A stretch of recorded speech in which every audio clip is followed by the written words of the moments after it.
السلام علیکم. ہم ہسٹری کا ریویژن کرنے جا رہے تھے اور اس سلسلے میں ہم 1922 تک پہنچے تھے، جس میں ہم نے نان کوآپریشن موومنٹ کو کچھ ڈسکس کیا تھا، اور میں نے وہاں اس لیے روک دیا تھا کہ نان کوآپریشن موومنٹ کا خلافت موومنٹ کے ساتھ ایک بڑا اسٹرانگ ریلیشن شپ ہے. تو پہلے میں خلافت موومنٹ آپ کو سمجھا دوں تھوڑی سی.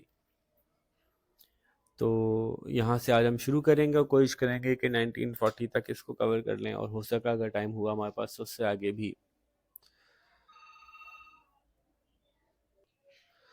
تو خلافت موومنٹ کیا تھی، ایک انٹرسٹنگ سا ٹاپک ہے، ذرا دھیان سے سنیے گا. اس میں کچھ تفصیلات میں زیادہ جاؤں گا اور کچھ تفصیلات ایسی ہوں گی جو کورس کا پارٹ نہیں ہے لیکن آپ کو معلوم ہونا چاہیے. مسلمانوں کا ایک پرابلم یہ تھا کہ مسلمان شروع سے اس طرح کے سٹائل میں جیتے آئے ہیں کہ سارے مسلمان مل کے ایک ہی رولر کے انڈر میں رہ رہے ہوتے تھے. اس رولر کو کہتے تھے خلیفۃ المسلمین، تمام مسلمانوں کا خلیفہ. حضرت محمد صلی اللہ علیہ وآلہ وسلم خلیفہ تھے مسلمانوں کے، نبی بھی تھے، خلیفہ بھی تھے. ان کے بعد جو ان کے نائب آئے حضرت ابوبکر صدیق رضی اللہ تعالیٰ عنہ، وہ بھی خلیفہ تھے مسلمانوں کے.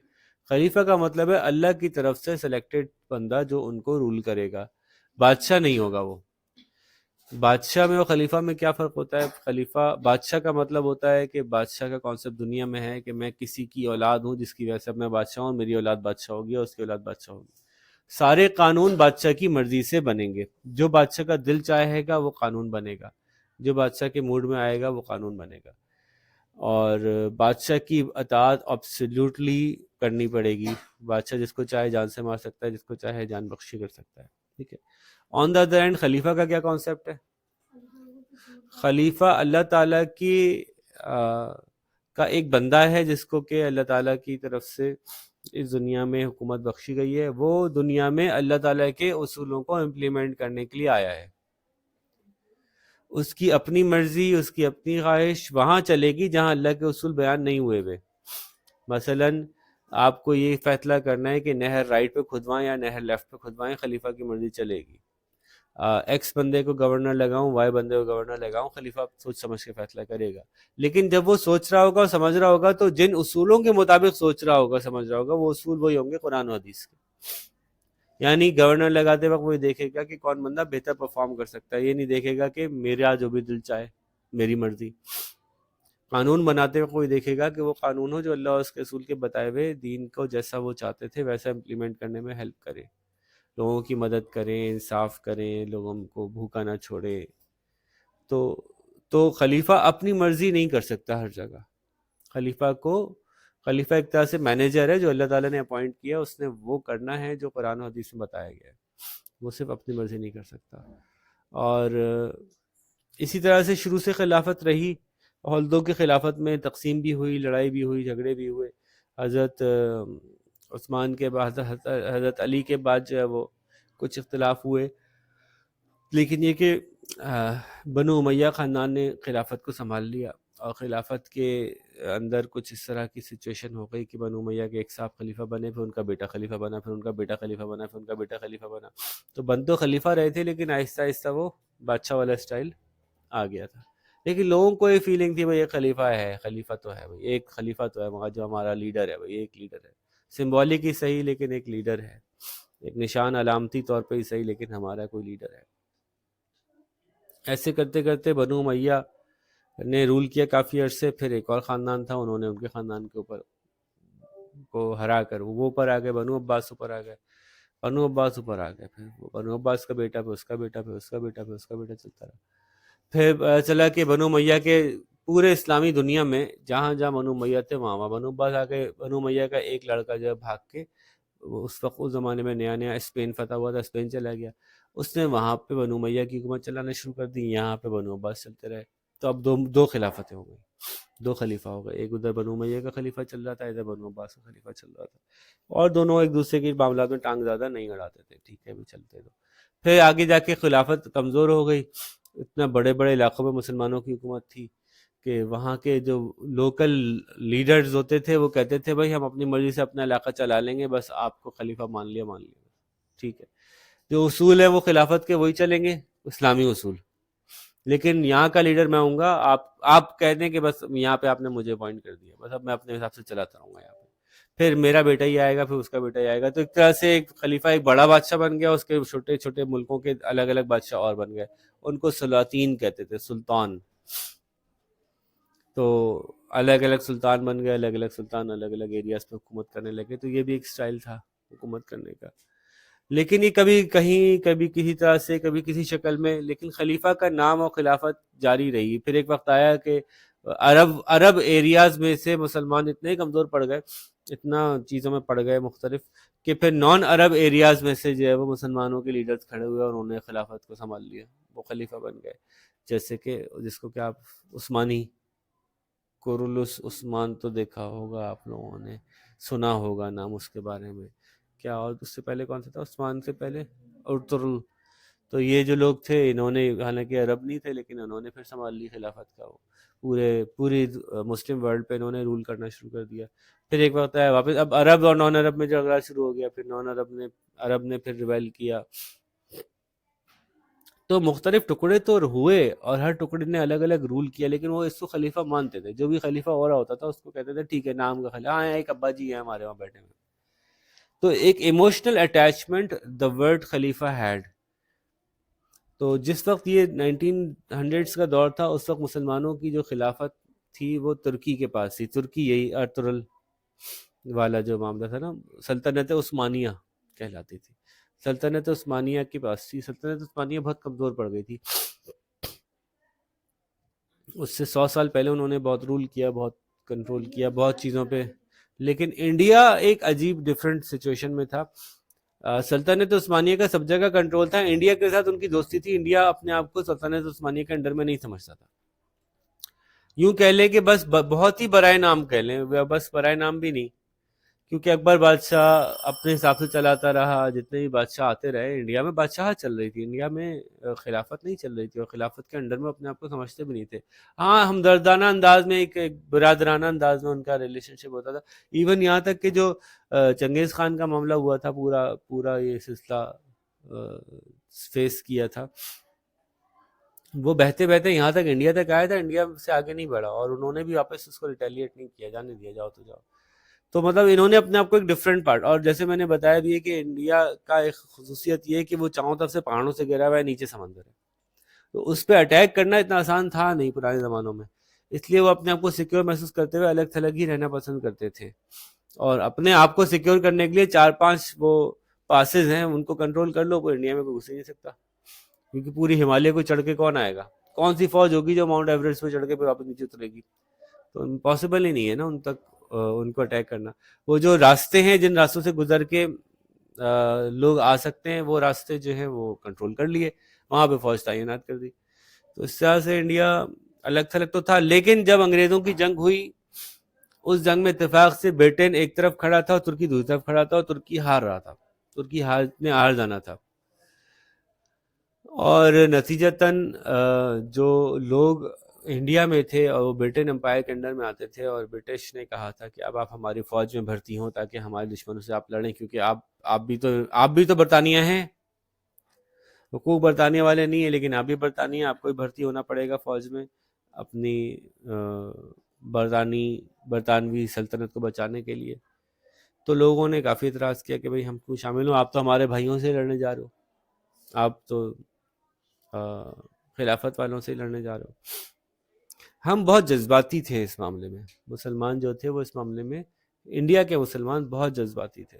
حالانکہ انڈیا میں خلافت چل نہیں رہی تھی, انڈیا میں تو بادشاہت تھی, بادشاہت کے بعد برٹش راج آ گیا, خلافت نہیں چل رہی تھی. ان کے ذہن میں جو پولیٹیکل بڑے بڑے لیڈرز تھے, ان کے ذہن میں یہ تھا کہ اگر کوئی ایک بھی مسلمان بڑی حکومت ہوگی تو برطانیہ کی حکومت کو پریشر کر سکے گی کہ بھئی یہاں کے اس مسلمانوں کے ساتھ آپ کیا کر رہے ہیں. ان کی باقی ساری حکومتیں ہی ختم ہو گئی تھیں وہاں پہ, اس دنیا میں مسلمانوں کی سب جگہ ہی برطانیہ نے قبضہ کر لیا تھا. تو اس طرح سے وہ یہ سوچتے تھے کہ کوئی تقریباً پوری دنیا میں تو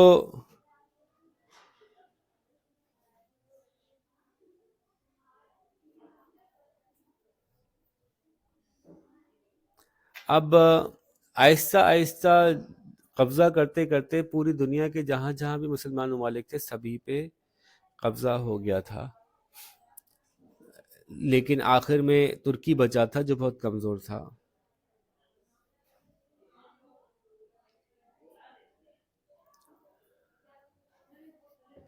تو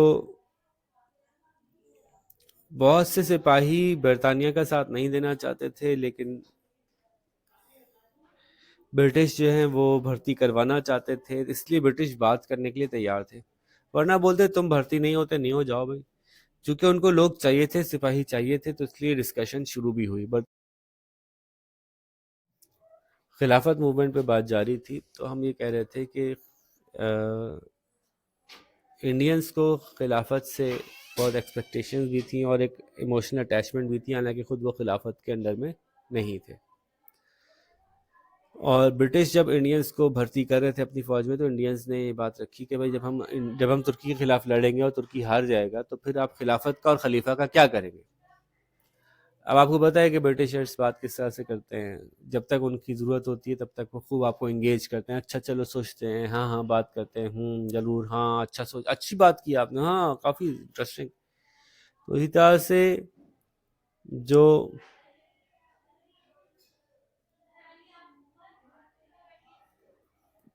اس وقت کے مسلم لیڈرز تھے، ان سے برٹشرز نے کہا کہ چلیں بات کرتے ہیں ہم سے کیا چاہتے ہیں. تو مسلم لیڈرز نے کچھ ایسی بات کی کہ جب آپ ہمارے ساتھ مل کے اس کو ترکی کو ہرا لیں تو ایسا کیجیے گا کہ خلیفہ کو ماریے گا نہیں، خلیفہ کو خلیفہ رہنے دیجیے گا، ترکی کو توڑیے گا نہیں، ترکی کو ترکی رہنے دیجیے گا. پر اس نے ہار مان لی نا، تو اس سے کچھ پیسے ویسے لے لیجیے گا، اس کے کچھ علاقے کچھ لے لیجیے گا، کچھ چھوڑ دیجیے گا، ایسا ہو کہ ہمیں محسوس ہو کہ بھی خلافت قائم ہے. یہ نہ کیجیے گا کہ خلیفہ کو مار دیں، ترکی کے سارے علاقے تتر بتر کر دیں اور پھر ہمیں پتہ چلے کہ خلافت رہی ہی نہیں، ہم ہی آپ لوگوں کے ساتھ مل کے لڑ رہے ہیں اور پھر ہمیں یہ لگے کہ ہماری وجہ سے خلافت بھی ختم ہو گئی. تو انہوں نے کہا آپ کی یہ بات ٹھیک لگ رہی ہے لیکن یہ بات ٹھیک نہیں لگ رہی، لیکن یہ بات ماننے قابل، لیکن یہ بات تو آئیں شائیں کرتے ہیں. انہوں نے کہا چلیں دوبارہ کل بیٹھیں گے، کل پرسوں، ایک سال بعد، 6 مہینے بعد پھر بیٹھتے ہیں. جب تک آپ فوجی تو بھیجیں، ہم سن رہے ہیں نا آپ کی بات، سن رہے ہیں، ہو جائے گا انشاءاللہ ہو جائے گا. ایسے ہی کرتے ہیں نا لوگ بات جب نہیں کرنی ہوتی ہے ہمیں. تو ایسے برٹشرز نے ان سے بات کی اور مسلمان بہت غصہ کرتے ہیں، آپ سڑکوں پہ کھڑے ہوتے ہیں، اپنے گھر جلاتے ہیں، اپنے ٹائر جلاتے ہیں، اپنی گاڑیاں جلاتے ہیں. ایسے ہی کرتے ہیں نا ہم لوگ، جب غصہ آتا ہے ہمیں تو اپنی چیزیں جلانا شروع کرتے تھے. تو اس پہ جو ہے وہ مسلمانوں نے مل کے ایک آرگنائزیشن بنائی، اس کا نام رکھا گیا خلافت موومنٹ. اس خلافت موومنٹ کے تحت پورے انڈیا میں آل انڈیا خلافت کانفرنس ہوئی. مزے کی بات یہ ہے کہ ترکی میں نہیں ہو رہی، ہم انڈین زیادہ جذباتی ہیں ان کے خلیفہ کے لیے، ترکی والے نہیں کر رہے موومنٹ، ہم کر رہے ہیں. یعنی ہمیں وہاں خلیفہ واپس چاہیے. تو بھائی وہاں ان کو تو بھی تو بولنے دو، وہ نہیں بول رہے، وہ نہیں کھڑے ہوئے اس بارے میں کانفرنس کر رہے. تو ہماری، میں نے کہا نا، جذباتی انوالومنٹ بھی تھوڑی زیادہ ہی تھی. ترکی میں غدار ہو گئے تھے، انڈیا میں بھی غدار ہو گئے تھے. آج تک غدار سب جگہ، غدار تو غدار ہوتا ہے. غدار کیسے کہتے ہیں؟ جس کا خیال آپ کے خیال سے مختلف ہوتا ہے وہ غدار ہوتا ہے نا. آپ جو سوچتی ہیں وہ نہیں، اگر وہ ویسا نہیں سوچ رہا تو وہ آپ کے لیے غدار ہے. ایسے ہی ہے اور کیا. آپ اگر یہاں بیٹھ کے بول دیں میرے خیال سے پاکستان نہیں بننا چاہیے تھا، آپ غدار ہو گئی، غدار ہو گئی نا. آپ نے کہا پاکستان نہیں بننا چاہیے تھا، پاکستان کی غدار ہو گئی. حالانکہ آپ یہ سوچ ہی رہی ہیں کہ مطلب میرے کہنے کا مقصد یہ ہے کہ مسلمان اور ہندو اگر اس طرح سے رہ لیتے اور یوں کر لیتے، ایسے ہی کانسیپچولی آپ کہہ رہے ہیں. میں نہیں کہہ رہا آپ صحیح کہہ رہی ہیں غلط کہہ رہی ہیں، میں کہہ رہا ہوں کہ جو بھی اسٹیبلش، جو بھی موجودہ سب کی سوچ ہے، اگر آپ نے اس کے خلاف سوچ رکھی تو آپ کو غدار کہا جائے گا. آج کی دنیا کا یہ اصول ہے، اسے ہی کہتے ہیں غدار. جو موجودہ سوچ کے خلاف بات کہے وہ غدار ہے. اب میں سمجھیں، فار ایگزامپل میں کہتا ہوں کہ یار سندھ کو نا کی ترقی ایسے ہوگی کہ سندھ کو الگ کیا جائے، بلوچستان کو الگ کیا جائے، پنجاب کو الگ کیا جائے، سب صوبے الگ الگ کر دیں. آپ کہیں گے غدار. اب ہو سکتا ہے کہ بھئی میں سندھ کے بارے میں جو سوچ رہا ہوں میں عوام کی بہتری کے لیے سوچ رہا ہوں، میں سوچ رہا ہوں دنیا میں ایسے ہم آگے بڑھ سکیں گے، لیکن آپ کے لیے میں غدار ہو جاؤں گا. تو اس کا مطلب یہ ہوگا کہ جو بھی سوچ چل رہی ہے، جس کا کہ راج ہے، جس سوچ کا راج ہے، اس سوچ کے علاوہ آپ نے کوئی سوچ پیش کی تو آپ غدار کہلاتے ہیں. یہ ہے اصول، دنیا بھر کا یہ اصول ہے، ٹھیک ہے. فار ایگزامپل امریکہ کے اندر اس وقت ایک خاص انداز کی حکومت چل رہی ہے. کوئی یہ سوچ رہا ہے کہ ایسی حکومت نہیں ہونی چاہیے، یہ لوگوں پہ بڑا ظلم کرتے ہیں. حکومت کے راز وہ دنیا کے سامنے کھول دیتا ہے کہ یہ دیکھو کیا کیا ظلم کر رہی ہے، اس کو غدار کہیں گے. وہاں کی حکومت کے لوگ اس کو غدار کہیں گے، اس نے ہمارے نیشنل راز کھول دیے. حالانکہ شاید اس نے اس ملک کے خاطر ہی کھولا کہ لوگوں پہ کتنا ظلم ہو رہا ہے، یہ حکومت صحیح نہیں ہے، اس کو ہٹا کے دوسری آنی چاہیے. جو سوچ حکومت کر رہی ہے، جو سوچ راج کر رہی ہے، اس راج کے خلاف جو بھی کوئی موو کرے گا وہ غدار کہلائے گا. اس حکومت کو حق ہوتا ہے کہ ٹھیک ہے اس کو ختم کر دے. لیکن یہ ضروری نہیں ہے کہ ہر غدار برا ہی ہو. جیسے کہ مسلمان انڈیا اس کے خلاف برطانیہ کے خلاف غدار تھے، برطانیہ کے غدار تھے. ہندو بہت سارے برطانیہ کے غدار تھے، سکھ بہت سارے برطانیہ کے غدار تھے.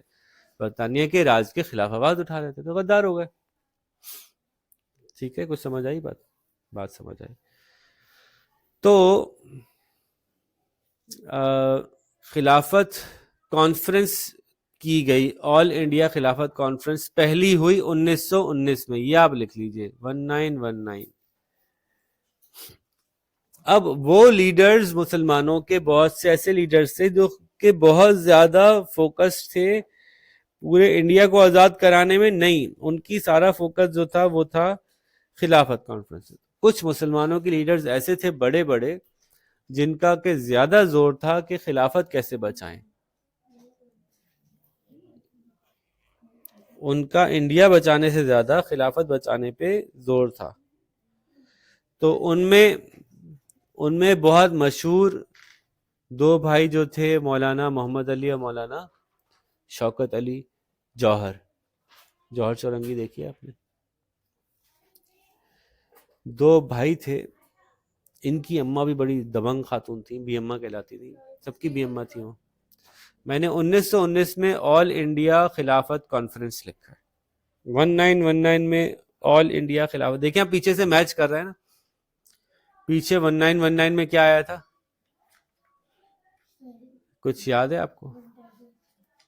کچھ یاد نہیں، سب بھول گیا.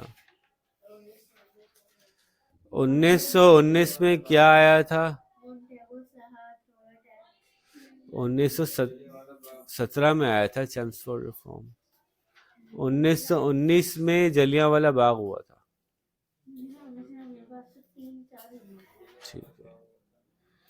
ٹھیک ہے، جلیاں والا باغ جب ہوا تھا تو اس کا مطلب ہے کہ نان کوآپریشن موومنٹ شروع ہو گئی تھی. ادھر انڈینز جو تھے گاندھی جی کی سربراہی میں نان کوآپریشن موومنٹ سٹارٹ کر رہے تھے. ادھر مسلمانوں میں بہت زیادہ جذبہ پایا جا رہا تھا کہ جنگ عظیم ختم ہونے والی ہے اور اس کے اندر ترکی ہارنے والا ہے اور اب یہ خلافت کو ختم کر دیں گے. تو 1919 میں مسلمانوں نے مل کے کانفرنس کی کہ بھئی ہم کی طرح سے چاہتے ہیں کہ خلافت ختم نہ ہو. ٹھیک ہے، اس کے لیے وہ اس خلافت کانفرنس میں گاندھی جی بھی انگیج ہوئے. گاندھی جی تو انڈین تھے، ہندو تھے، وہ مسلمانوں کی خلافت کانفرنس میں کیوں؟ تو گاندھی جی بہت زبردست وکیل تھے خلافت کے، کہ خلافت موومنٹ کو اور خلافت کے سلسلے کو بچانے کے لیے پوری کوشش کرنی ہے مجھے.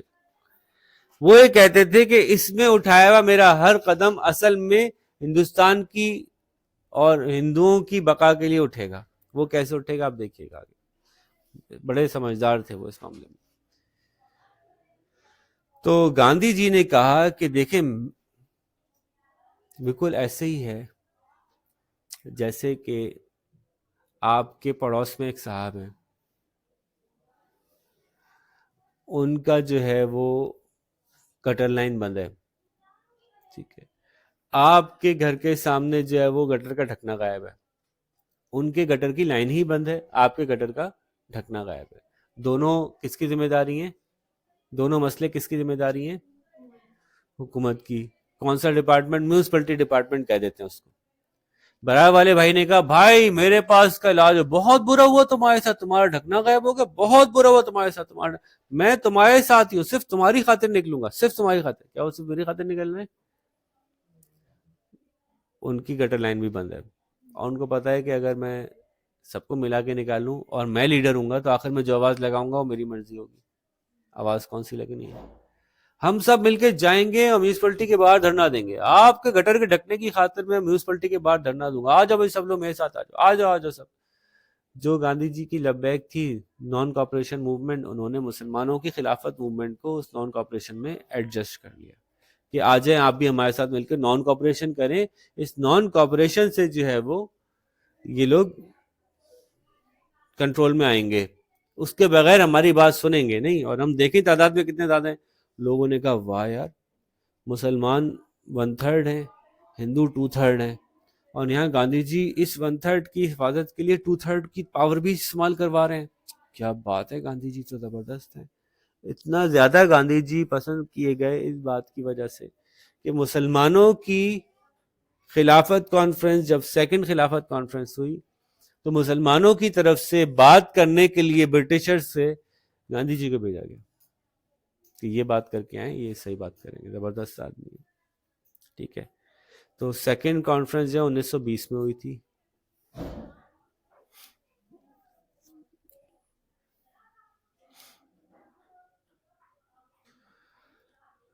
کانفرنس 1920 میں ہوئی تھی جس میں کہ جو وائس رائے کے خلاف, ہاں کانفرنس کہتے ہیں, مل کے بیٹھ کے آپس میں بات کریں کہ اب اس سلسلے میں ہمیں کیا کرنا چاہیے.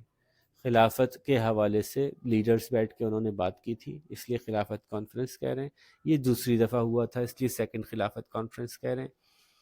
اس میں بھی بیٹھ کے وائس رائے کے پاس پہنچے. اس کے بعد یہ ساری باتیں کرنے کے بعد وائس رائے سے جا کے بات کی کہ انگلینڈ کو ایسا نہیں ایسا کرنا چاہیے. پھر وہاں سے یہ انگلینڈ گئے اور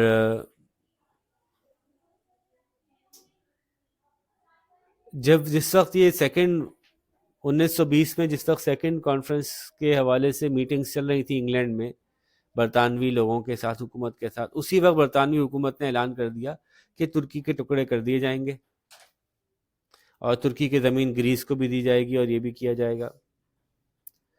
تو مسلمانوں نے جو بڑا اس کو برا منایا کہ ہم سے بات کر رہے ہیں اور 10 روپے توڑ دیا. تو مزے کی بات یہ نا, بات آپ سے کر رہے ہیں تو ترکی کا اس سے کیا تعلق؟ ترکی الگ ملک ہے, آپ الگ ملک ہیں, آپ بات کرتے رہے. ہم بات کرنا چاہتے ہیں تو بھائی آپ اپنے ملک کے بارے میں بات کریں نا, آپ ترکی کے بارے میں بات کرتے رہے. ہمیں ترکی میں جو کرنا ہے ہم کر لیں گے. تو ایسے ہی شو کیا ایونچولی انہوں نے. تو انہوں نے ترکی کو توڑ دیا. ادھر گاندھی صاحب نے 1920 میں پورے انڈیا کا دورہ کرنا شروع کیا مسلمانوں کو خلافت موومنٹ کے لیے جگانے کے لیے. سوچ رہے ہیں آپ, غور کریں آپ, گاندھی جی مسلمانوں کو خلافت موومنٹ کے لیے جگا رہے تھے, تو اس سے کیا فائدہ ہو رہا تھا گاندھی جی کو؟ سب مل کے میونسپلٹی کا آفس چلو, سب مل کے میونسپلٹی کا آفس چلو, سب مل کے میونسپلٹی کا آفس چلو. مسلمان کس طرح کی نشان ہے؟ مسلمان آپ کو پتہ ہے جذباتی لوگ ہیں. خلافت کے بارے میں تو بہت جذباتی تھے. اب لوگوں کو آپ نے کھڑا کر دیا حکومت کے خلاف. کوئی بندہ نہیں گزرے گا, کوئی آفیسر نہیں جائے گا, کوئی آفس نہیں کھلے گا, کوئی یہ نہیں ہوگا, سب کچھ کر دیا آپ نے. اب کوئی اگر آفس کھولنے کی کوشش کرے گا تو کیا ہوگا؟ گاندھی جی کہہ رہے تھے non cooperation movement is peaceful. I am a peaceful man, we'll remain peaceful, we'll not hurt anyone, we are peaceful, but we are including Muslims. اور ہم مسلمان بڑے جذباتی ہیں جی خلافت میں. تو اب آخر میں کیا ہوگا؟ پھڈا ہوگا, جھگڑا ہوگا, غصہ آئے گا, لڑائی ہوگی. آخر میں کہیں گے دیکھیں جی ہم تو پیسفل کر رہے تھے لیکن مسلمانوں نے بہت جھگڑا کیا, تو ہماری لائن تو ریپیئر کروا دیں کم از کم آپ. تو ان کی لائن ریپیئر ہو جائے گی, مسلمانوں کا ڈکن وہیں کا وہیں. تو ایسے ہی کچھ ہوا. اتنا مزیدار, اتنے بیوقوف تھے مسلمان, ابھی بھی ہیں بہت سی چیزوں میں, کہ پورے ہندوستان میں اینٹی برٹش پروٹیسٹ ہوئی 1920 سے لے کر 21 تک, جب خلافت موومنٹ میں گاندھی جی لیڈ کر رہے تھے. 1921 میں جا کے یہ جو موومنٹ ہے نا, تھوڑی سی کیا شروع ہو گئی, وائلنس آنا شروع ہو گیا اس میں. خلافت موومنٹ جو تھی 1920 میں کانفرنس ختم ہوئی، برٹش نے ترکی کو توڑ دیا. اب اس میں آہستہ آہستہ موومنٹ کے اندر، خلافت موومنٹ میں جو نان کوپریشن تھی، اس میں وائلنس، تشدد آنا شروع ہو گیا، جھگڑے بھی شروع ہو گئے، کہیں نہ کہیں ڈنڈے بھی چلے. 2 ڈنڈے انہوں نے چلائے، 4 ڈنڈے برٹش نے چلائے، لیکن آپس میں اب کھینچا تانی شروع ہو گئی. تقریباً 1921 کے اینڈ تک 30,000 قیدی بن چکے تھے نان کوپریشن موومنٹ کے. 30,000 قیدی. اب اس میں سے کچھ نان کوپریشن ہندوستان والی نان کوپریشن کے تھے، اور باقی یہ خلافت موومنٹ کے بھی تھے. 30,000. گاندھی جی کہتے تھے لینے دو قیدی، بنانے دو. قید خانے میں کتنی جگہ ہے؟ ہم تو کروڑوں لوگ ہیں نا، کتنے بھریں گے قید خانے میں؟ پیسفلی بس قید ہوتے چلے جاؤ، قید خانے میں جاتے چلے جاؤ، یہاں تک کہ قید خانے بچوں کے ہیں اور کسی کو قید کرنے کی جگہ نہیں، کیا کریں؟ تو دوسری طرف لوگوں نے یہ کہا کہ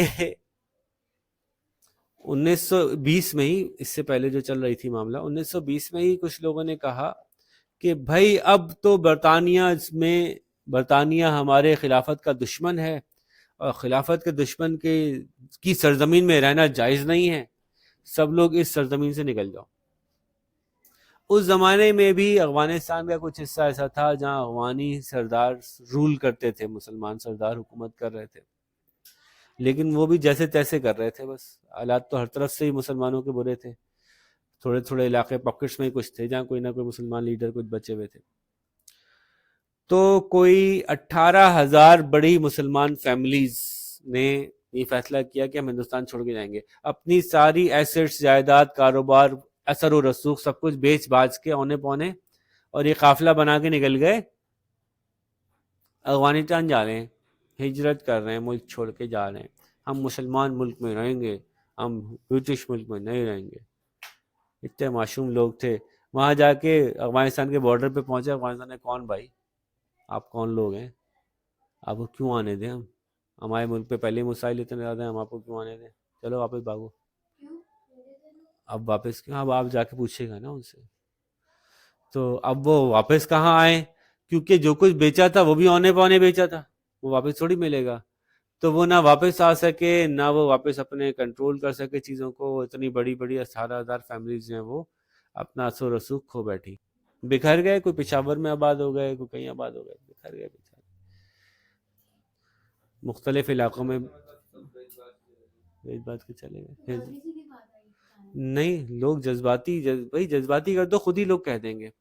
میں نے نہیں کہا اس چور کو آگ لگاؤ، لوگوں نے خود ہی لگائی. میں نے تو دلوں میں آگ دلائی تھی بس، دیکھو کتنا سخت ظلم ہوتا ہے، دیکھو کتنا، یہ وہی ہے جس نے ہمارے بچوں کو مارا ہے. میں نے کب کہا اس کو مارو؟ میں نے تھوڑی کہا. تو آگ گاندھی جی نے نہیں لگائی تھی، آگ ہم نے خود لگاتے ہیں. اپنی ذمہ داری قبول کرنی چاہیے. ہماری اپنی غلطی ہے، کسی اور کی غلطی نہیں ہے. لیکن بہرحال اس موومنٹ کے اینڈ میں گاندھی جی نے کیا کیا؟ گاندھی جی نے کہا کہ مسلمان وائلنٹ ہو گئے، اس لیے اس موومنٹ کو میں مزید کنٹینیو نہیں کرنا چاہتا. نان کوآپریشن ختم کر دی انہوں نے. کہا آپ خلافت کنٹینیو رکھو، ہم نان کوآپریشن ختم کر رہے ہیں اپنی. تو یہ جو پیچھے سے آئی تھی نا 1922 میں نے روکا تھا کہ نان کوآپریشن اینڈ ہوئی تھی، تو نان کوآپریشن کا اینڈ یہاں سے کوئنسائڈ ہوتا 1922 میں، کہ خلافت موومنٹ شروع ہو کے خلافت موومنٹ وائلنٹ ہو گئی تھی، جس کی وجہ سے 1922 میں خلافت موومنٹ کو روکنا پڑا. خلافت موومنٹ کے کیا اثرات ہوئے؟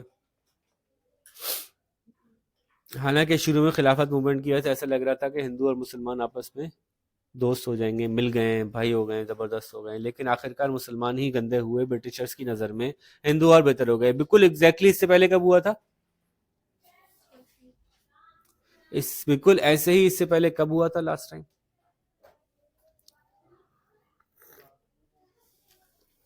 1857 کی جنگ آزادی میں، جب مسلمان اور ہندو دونوں سپاہیوں نے مل کے برٹشرز کے خلاف جنگ آزادی بلند کی، اور اس کے بعد آخر میں ہندو سائیڈ میں ہوگا، کہنے لگے مسلمان لڑ رہے تھے، ہم تھوڑی لڑ رہے تھے.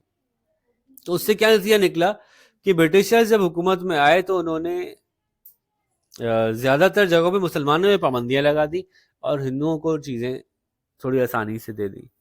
تو ایک دفعہ پھر ایسے ہی ہونے جا رہا تھا کہ مسلمان گندے ہو گئے تھے. مسلمان برٹشرز کی نظر میں مسلمان جو ہیں وہ انہوں نے کافی بدتمیزی کی تھی.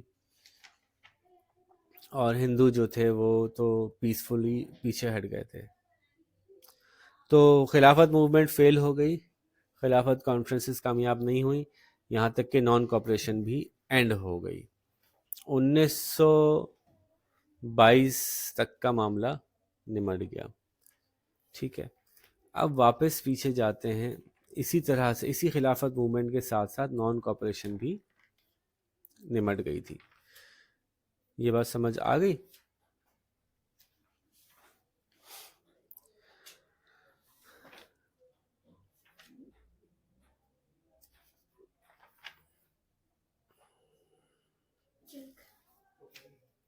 انیس سو یہ کانفرنس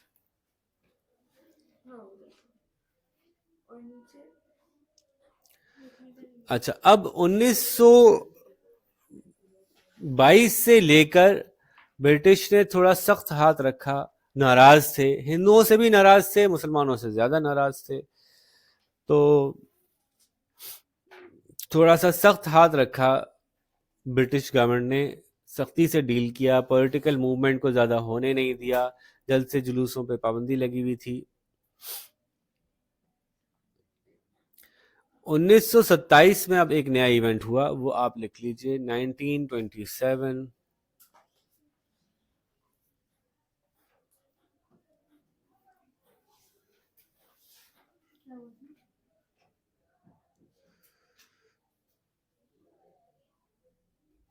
انیس سو ستائیس میں قائد اعظم نے ایک کانفرنس بلائی, جس میں انہوں نے, جو دہلی میں تھی اس لیے اس کا نام تھا دلہی پروپوزلز.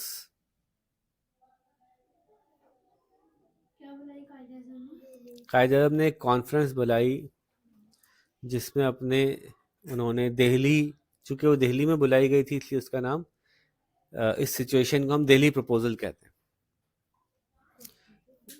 قائد اعظم نے اپنے کچھ آئیڈیاز شیئر کیے, قائد اعظم نے کچھ خیالات کا اظہار کیا.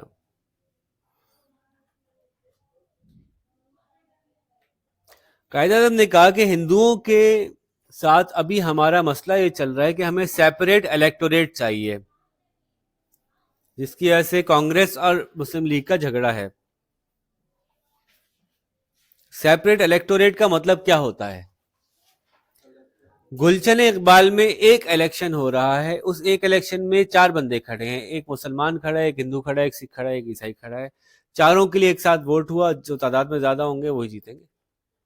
ہمیشہ یہاں سے ہندو ہی جیت جائیں گے اگر یہاں ہندو زیادہ ہیں, ہمیشہ یہاں سے مسلمان جیتیں گے اگر مسلمان زیادہ ہیں.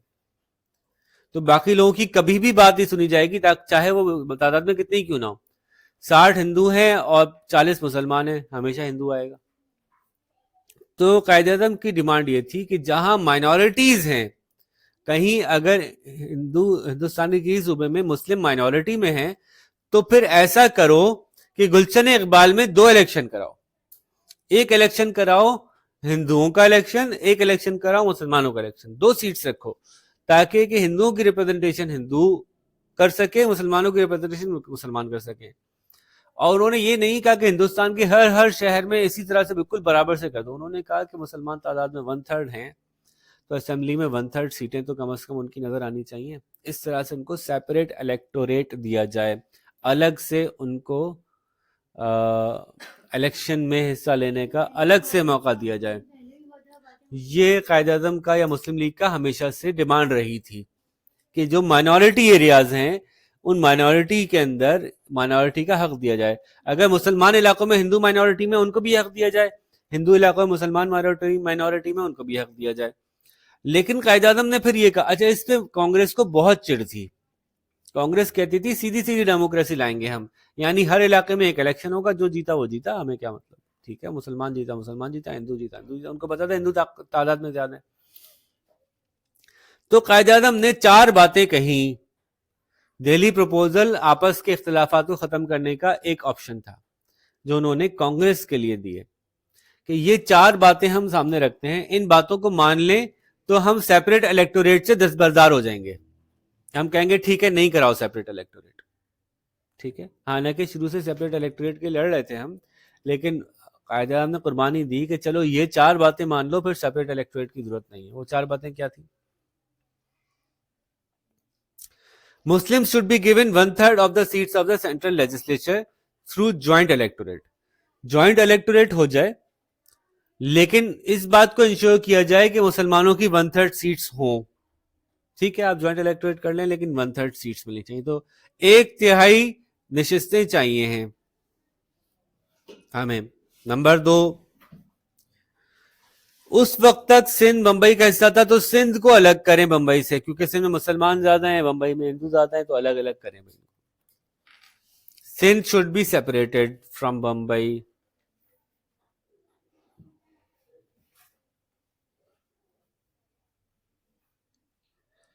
تیسری بات، جو بھی ہندوستان میں بہتری لا رہے ہیں وہ بہتری کی جو بھی صورتحال ہے وہ بلوچستان اور کے پی کے زمانے میں NWFP کہلاتا تھا، بلوچستان اینڈ NWFP میں بھی ہونی چاہیے وہ اصلاحات. اچھی چیزیں، سڑکیں سب جگہ بنا رہے ہو تو وہاں بھی بناؤ، تعلیمی ادارے سب جگہ کھول رہے ہو تو وہاں بھی کھولو. جو بھی پازیٹیو کام ہو رہے ہیں، ریفارمز ہو رہی ہیں، جو بھی سیٹیں نکل رہی ہیں الیکشنز میں لوگوں کو حصہ دیا جا رہا ہے، تو وہ بلوچستان اور NWFP should also be given the rights. کیونکہ اس وقت تک بلوچستان بہت کم آبادی تھی تو لوگوں کو کوئی گھاس نہیں ڈالتے تھے زیادہ.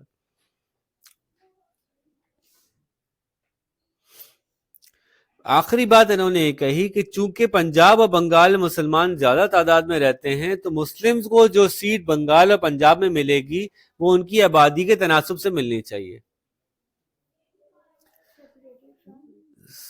Separated from Bombay, BOMBAY، Bombay.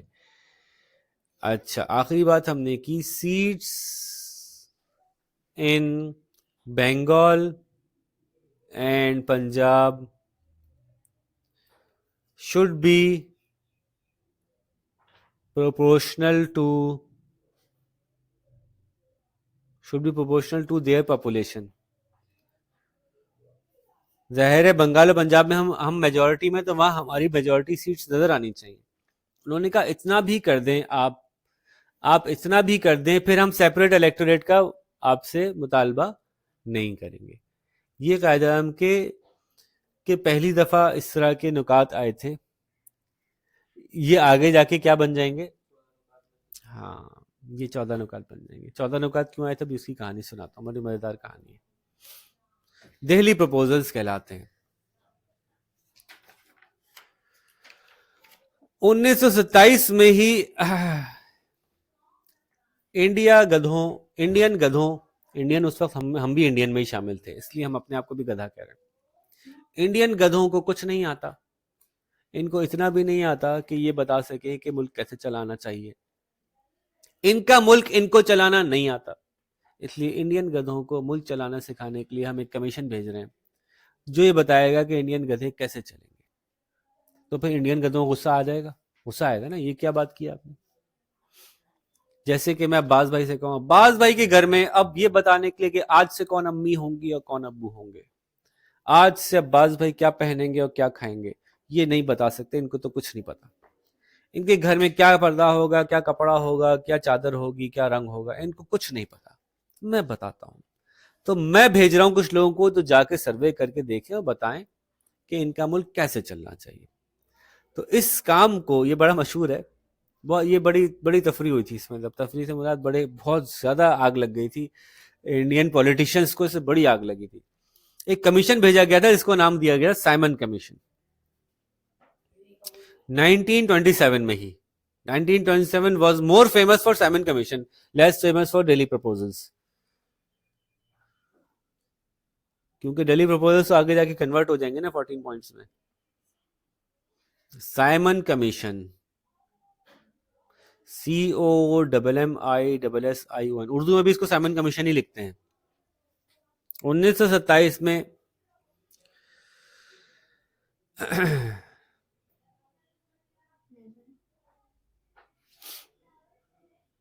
1919 میں جب وہ آیا تھا نا، رول ایکٹ آیا تھا، یاد ہے؟